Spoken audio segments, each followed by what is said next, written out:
Now our next topic is solutions, suspensions and colloids. And what are these things? Like solutions, suspensions and colloids are important types of mixtures. Fine, so let us discuss them now. And here first we are discussing about solutions. So its definition is: a solution is a homogeneous mixture of one or more solutes with a solvent. Fine, so it is a homogeneous mixture. And next column they are discussing about like common examples of solutions are like homogeneous mixture of common salt, then sugar, copper to sulfate, calcium chloride, potassium nitrate, potassium permanganate, ammonium chloride with water. Please underline all these examples and number them, so we must have an idea like what all chemicals are discussed here. And so there are characteristics also, like first is being transparent, and second is it can pass through a filter paper or a membrane. So we know about a solution that it's transparent also, and when we dissolve a tablespoon of a sugar or NaCl in water, then how the solution is formed. Fine. So one important thing you need to underline here is the size of the solute particle for a solution is very small, like 1 nanometer or less in diameter. So that is 10 to the power minus 9 meter is written over there. So highlight this solute particle size. And then figure 8.2 is showing different colored solutions also. So this is done with solution. Its definition, examples and characteristics are discussed here.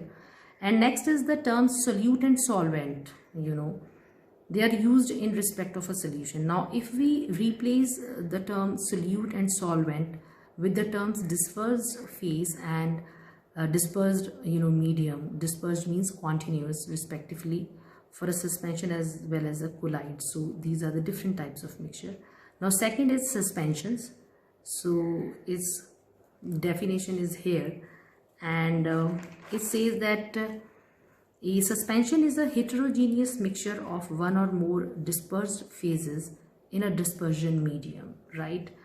And to understand well what is a suspension, they are discussing the example of muddy water.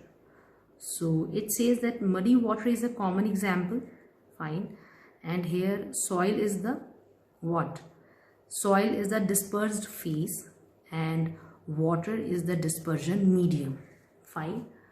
So similarly they have given few examples here, like chalk, that is calcium carbonate, or gypsum. Their chemical notation is also given here.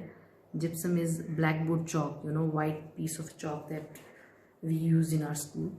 So when stirred in water gives a suspension.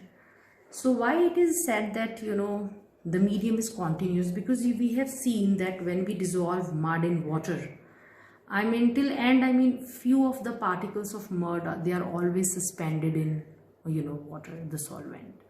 So that is why the medium is considered here as continuous, and it is definitely not transparent, that we can make out. And few other things are discussed here, that is, for a suspension it is not necessary that the dispersed phase to be a solid and the dispersion medium a liquid, while they are saying that the suspension of, first point is, a liquid in a liquid, which is called an emulsion, and example is an oil water emulsion. Now second, there could be a liquid in a gas called fog, example is water in air. And the third type is a solid in a gas called smoke, and example is carbon in air. They are also quite common suspensions. Fine. So carefully number them and underline them also with their examples. And figure 8.3 is showing us that how muddy water is a suspension.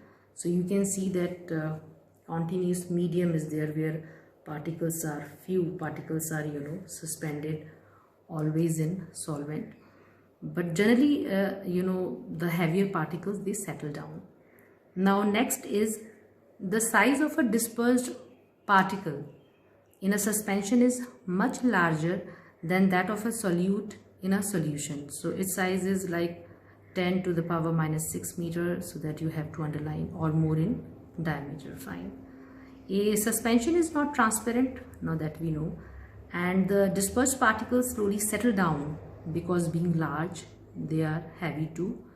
And you must have seen that that the soil settles down from muddy water in a glass. Fine, students. So here also underline the particle size, its characteristics, and I mean the few examples which are mentioned here. Fine. Next is colloids. So its definition goes as a colloid is a homogeneous mixture of one or more dispersed phases in a dispersion medium. So what's the difference between suspension and colloid is that suspension is a heterogeneous mixture, right, and colloid is a homogeneous mixture. And then they are discussing about milk. Milk is the most common example of a colloid. So like how can we say that milk is a colloid? Because it has small globules of fat and protein, we know that it contains, and that do not settle down or settle out after standing due to the particles that are the charged particles. Fine. So it is the most common example of a colloid, the butterfat globules dispersed in water. Fine. Then other examples are like jam, jelly, whipped cream, that we know that sweetened and a very light and a fluffy cream, and gelatin are also examples of a colloid. So you can see jam is a colloid in figure 8.4. Fine. And colloids are not transparent and the dispersed particles do not settle down. And then the size of a dispersed particle is in between those of a solute in a solution and a dispersed particle in a suspension, that is between 10 to the power minus 9 meter and 10 to the power minus 6 meter. So greater than 1 nanometer and smaller than 1000 nanometers. So underline this particle size also here for a colloid. Then the characteristics of a solution, suspension and colloids are given in table 8.1.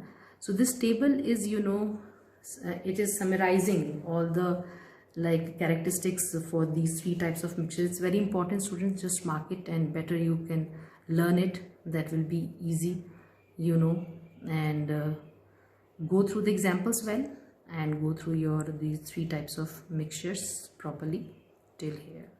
Fine, students.